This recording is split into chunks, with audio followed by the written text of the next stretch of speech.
It's 0 degrees. Probably it's not minus, but it's a lovely day still with the sun. I had my suspicion. I think I mentioned in the last video that we are getting so much sunlight, and January, February, March might be grilling. But so far so good. There's still so much lovely sun. With that being said, I'm catching up with Jasper today for 10,000 steps and a camera, but it's gonna be Jasper White. I'll let him introduce himself. But while that is ongoing, don't forget to like, subscribe, and share this video because I'm sure you're enjoying it. Somebody else would definitely find it useful too. Jasper is a professional photographer. I can't wait for you to meet him. Let's get this party started. You right? Oh, good. Morning. Do you have coffee yet? Yeah, I have coffee. All right. My last day, sorry. It's all right. Yeah. Tell me about Jasper White. Okay. That's mostly for the people listening to us. Oh, okay. So, I guess so many people, it's crazy. All right, there are two sides to my life. Like Yeah. my work and my personal work. And they kind of intersect sometimes, but not always. But I'm a photographer. I run a production company. And I just love photography, basically, always have. From art school. And that's why I roam around on sunny days like this, stopping people and taking pictures of them. I do lots of projects, anthropological projects, stories about people's spaces. Kind of wanted to be like a fine artist at one point in my life, but I just, didn't like the idea of being broke my entire life either. But I'm trying, and Well, still working towards it. yeah, that sounds appeasing. Being broke, creative freedom, you might call it. Fucking great, isn't it? Yeah. Yeah, I mean, I get it sometimes. I do my books, I do my projects. Well, you know some of the projects I've done, like I've told you, but looking at, I think the first one is like one of the best. It was like the penny drop moment, where I was in someone's house and I'm like, what is this house about? What is this space about?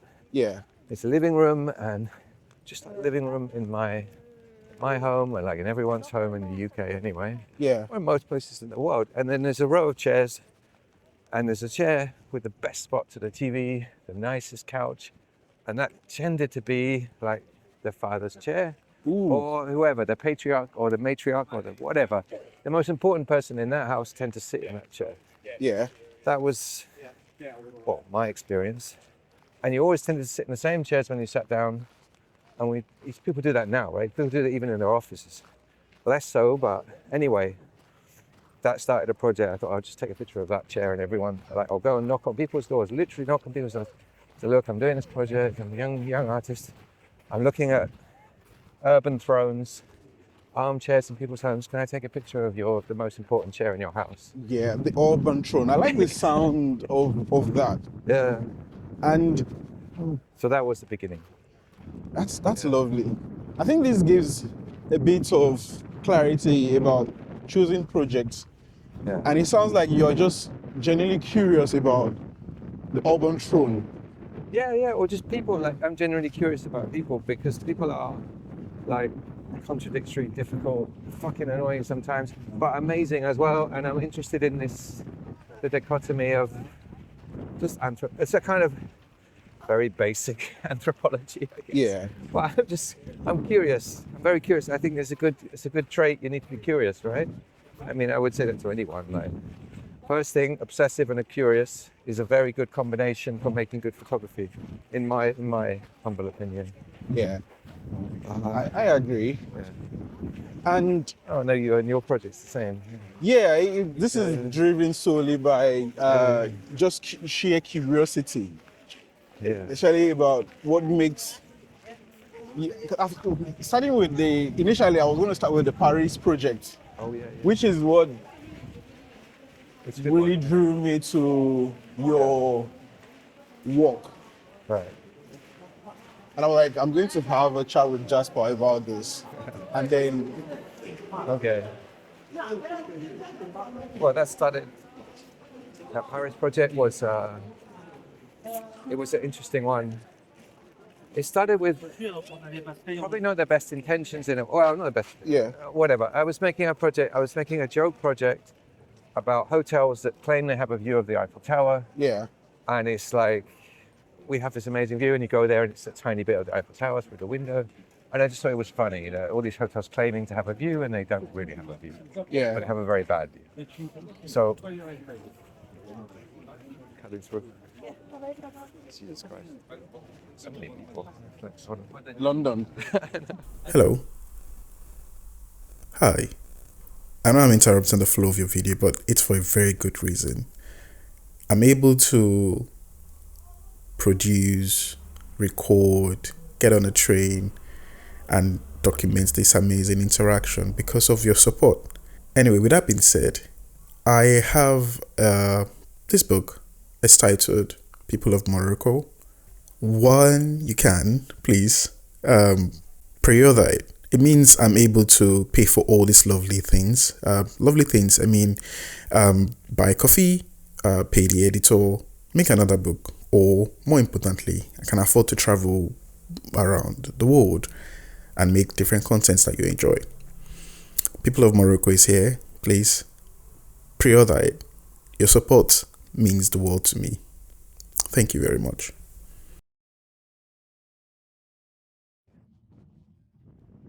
So yeah, we were there.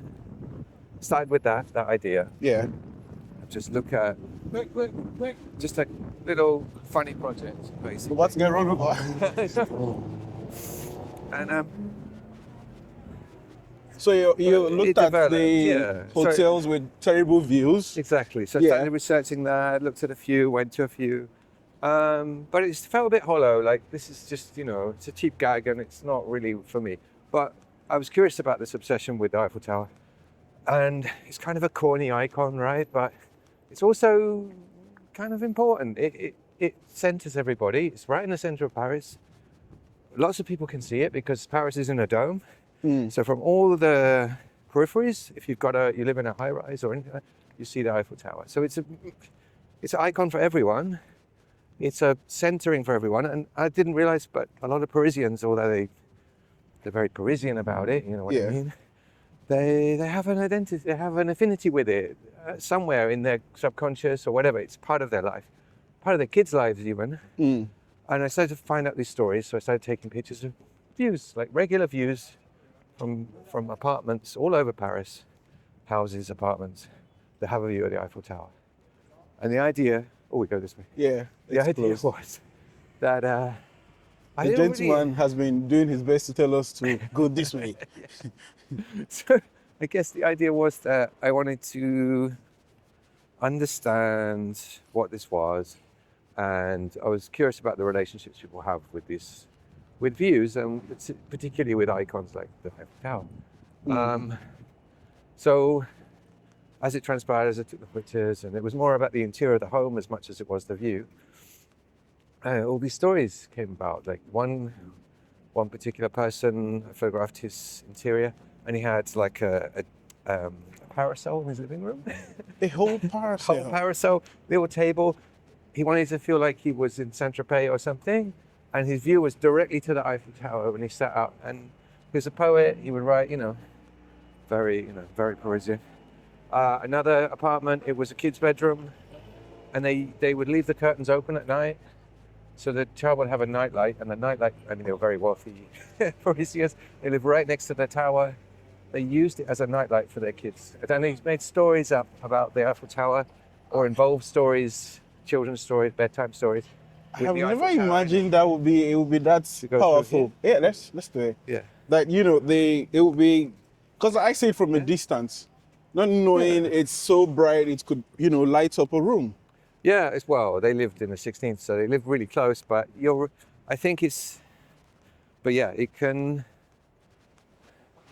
it's interesting the relationships it has, and they're all very different, and they all depend on where you are, but they all have, to a lot of people, they have that icon or that particular focal point in Paris has a lot of meaning, which is probably subconscious, not really thought about. But once we sat down and chatted and I made these short interviews after taking the pictures, all this started to unravel, and it was really interesting. So, and I kind of knew it must create these relationships. But I wasn't quite sure how it would transpire, and it was really nice, that process, and that was really interesting for me. So I don't know. It's funny. I like some of the images; they're quite strong, but I like the stories almost as much. So it's kind of interesting that as well. But yeah, hey, that was Paris. So. And the only way to find out is just by doing it, enough to know what you like and what you don't. You've got to start somewhere. You can't visualize and have everything sorted and everything together from the beginning. It just doesn't work that way. I mean, some artists, I don't know, I haven't met one that can do that, but Yeah. I'm sure there may be a few. Are you able to lean into your art degree to help you articulate this much? I never did a degree. I never did a degree. Yeah, I did a kind of short art course. But anyway, I don't know if that really helped. I tell you what would. I think my contemporaries were really important to me, and people that I admire in photography.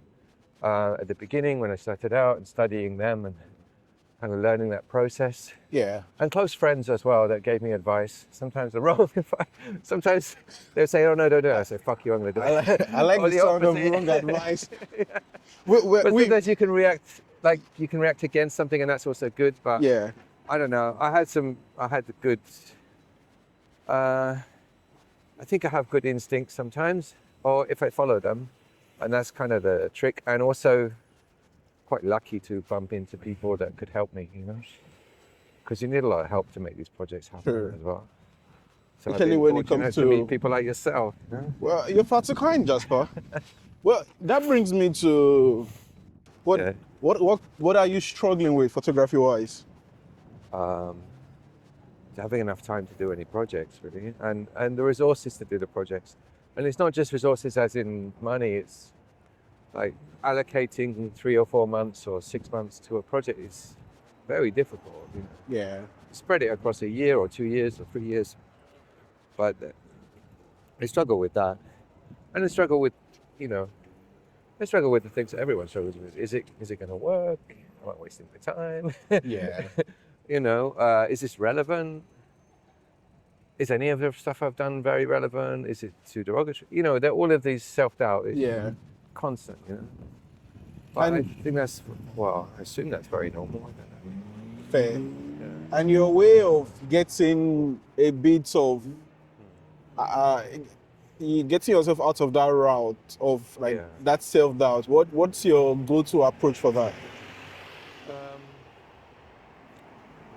You take a walk.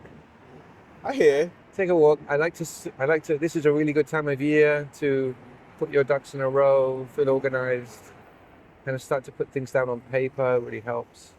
But you can go so far, then you just have to take pictures. And I just start taking pictures. I mean, that's the other thing. And looking and being curious.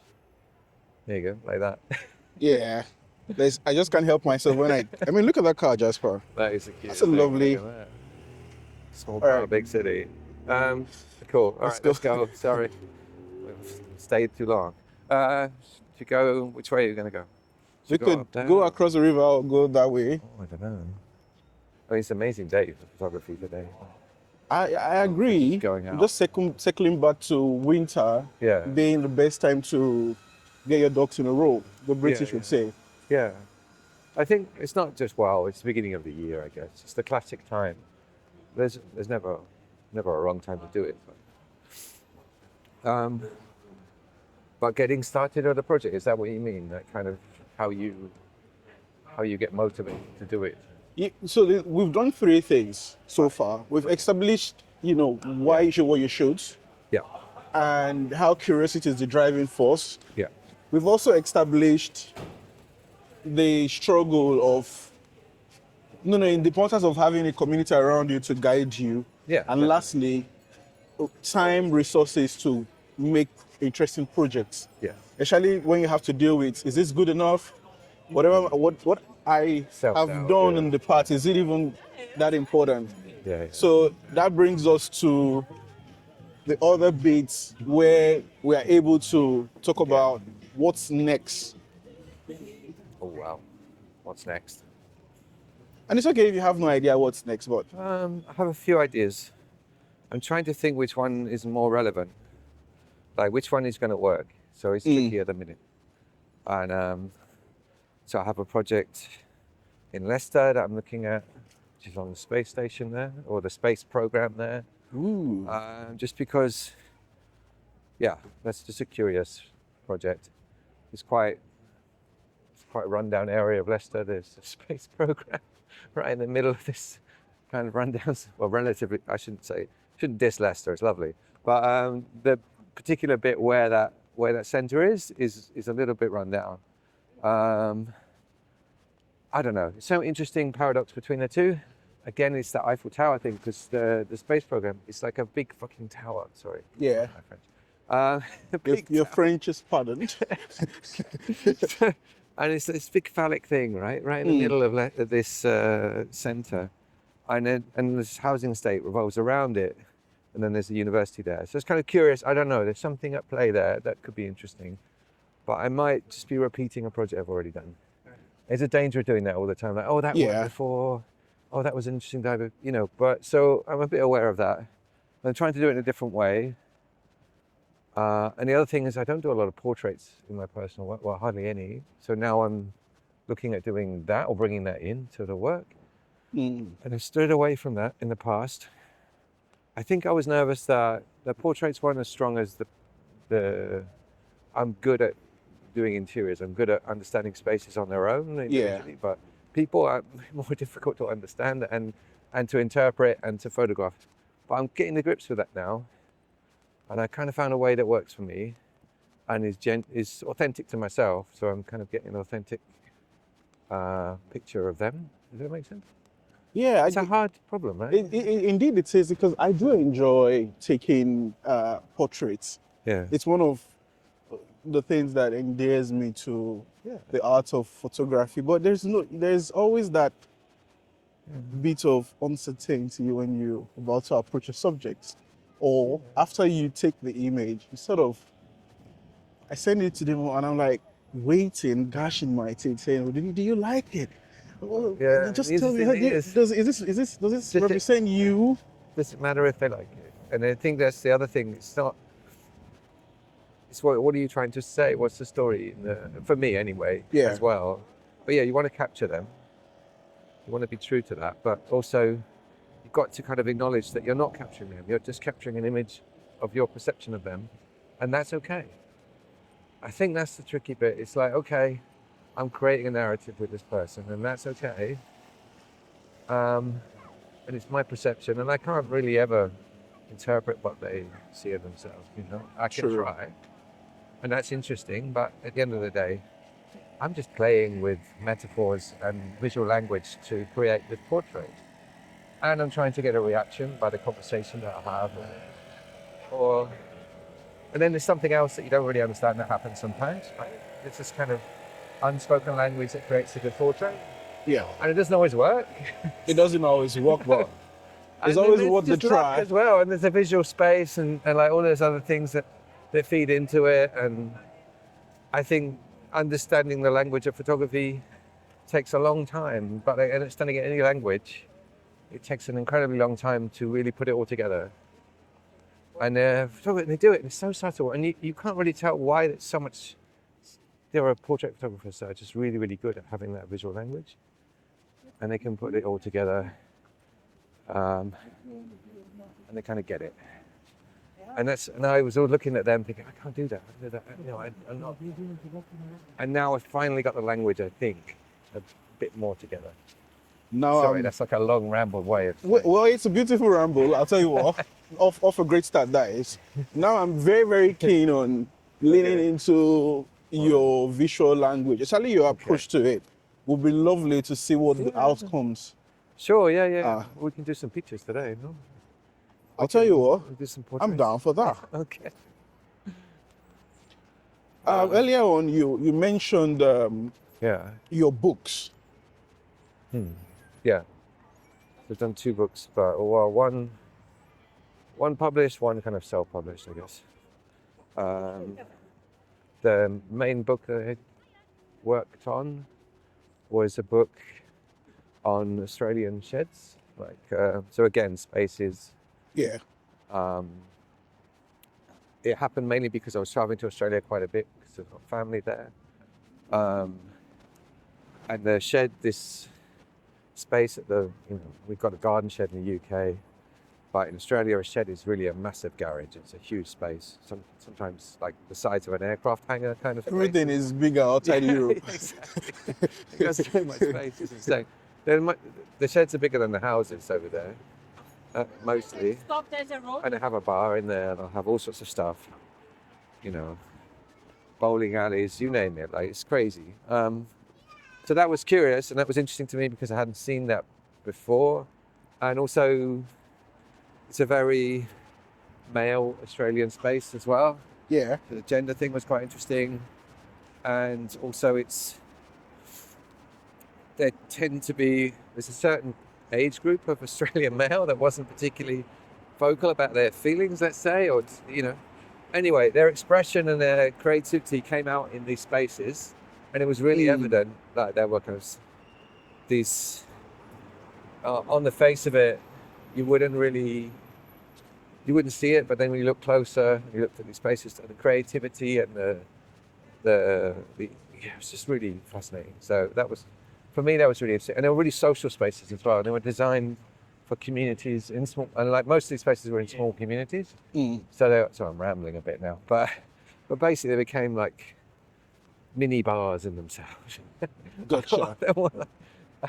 And yeah, so I mean, they are and were. I think they're less so now. Maybe, I don't know. I haven't revisited that project or looked at that project for a while, but they were a very important part of social fabric of a small community. And that also was quite interesting. But really it was just this, how do you put it, almost like kind of visual diary for the men that inhabited the space. And they'd be littered with all sorts of, their entire lifeline really, or their collective, it's the classic thing, they would collect beer mats, but they wouldn't just collect, there would be 10,000 beer mats on the ceiling or something. Wow. Or I don't know, or... I can't wrap my head around that number. Crazy obsessions, yeah. Or someone made an entire replica of a bar that he liked inside his shed.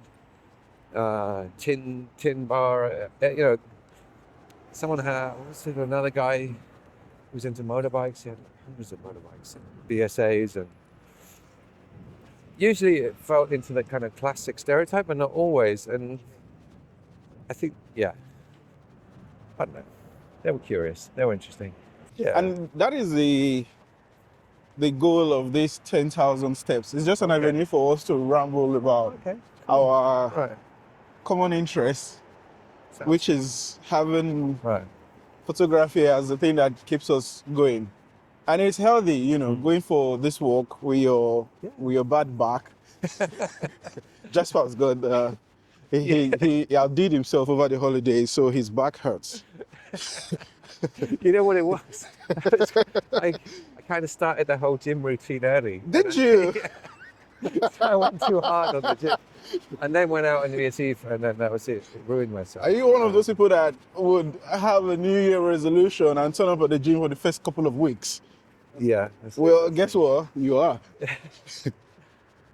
When I get into something, I'm quite obsessive though, so yeah, I do it too much. But anyway, hence the bad. Hence the back pain. Yeah. And I'm carrying a camera today, but I've got to take some pictures today. Come on. We need to. We need to do that. I would love to show off your huge camera. It's absolutely mental. This is good. Yeah. I'm just portrait photographer. Walking around London, taking pictures of interesting couples like yourself. We don't have money, okay? Oh no, it's no charge. No, it doesn't cost any. No, I'm a photographer. I'm doing it for me, not for you guys. But I'll send you a picture for sure. Okay, okay. No, it's Do not you like have that. Instagram? Yeah, I can show you. Hold on. There you go.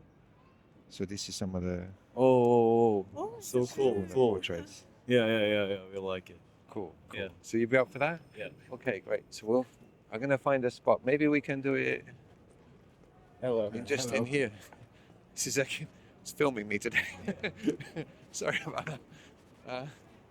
It's a bit strange to be filmed. This is quite nice. So where are you guys from? Where you come from today? I'm from Korea and she's from Japan. Oh wow. Yeah, okay. You been in London a while or London is your first time. first time? Yeah. Oh, wow. Okay. Cool. I think I like that view. I got you. Sorry. No worries, no worries.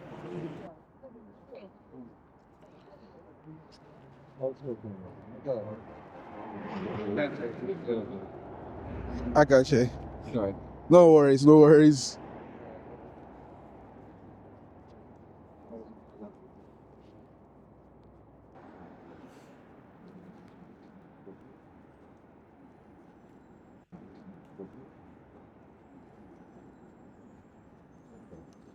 You okay? Good, good.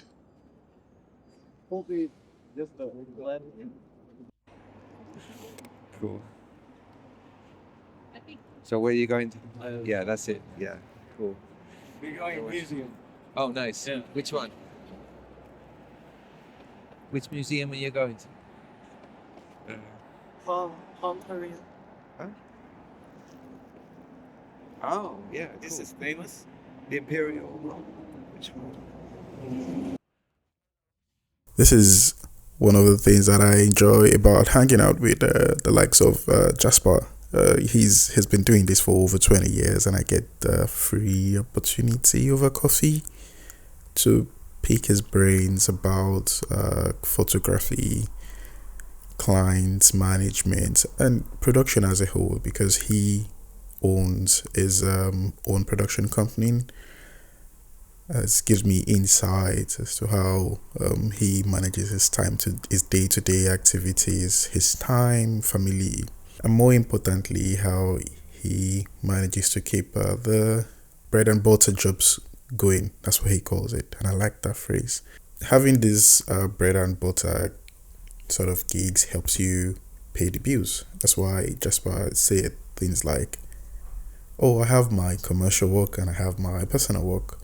The fun things that I enjoy doing that is funded by the bread and butter." Anyway, that's me musing over coffee, or what we talked about over coffee, since this is muted. Thank you for making it to the end of this video.